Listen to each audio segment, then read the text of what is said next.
Hello, வணக்கம். எல்லாரும் நல்லா இருக்கீங்களா?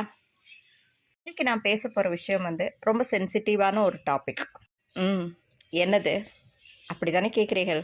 சொல்லுறேன்.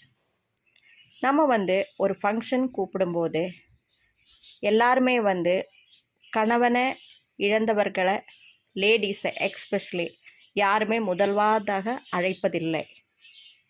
காரணம், அவங்க வாழ்க்கை நல்லா இல்ல.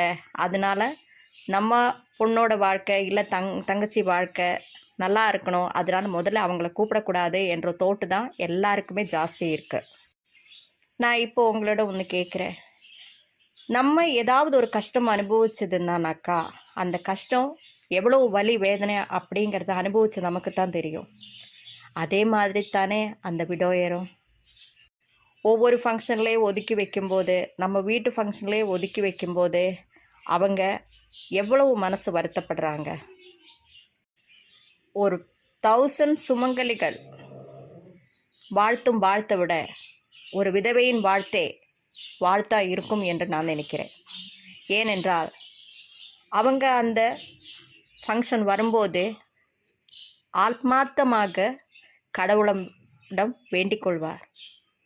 இந்த தம்பதியர் நல்லா இருக்கணும், நான் பட்ட கஷ்டம் இவங்க படக்கூடாது, சிறு சிறப்புமா நல்லா இருக்கட்டும் என்று மனதால வேண்டுவார்கள். ஏனென்றால் அவங்க பட்ட கஷ்டம் அவங்க கண்ணுக்கு முன்னாடி நிற்கும்.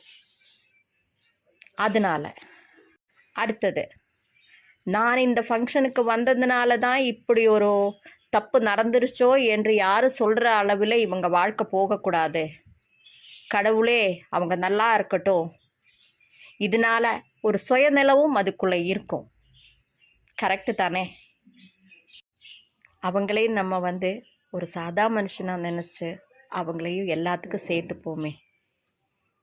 பிடிச்சிருந்தா லைக் பண்ணுங்கள்.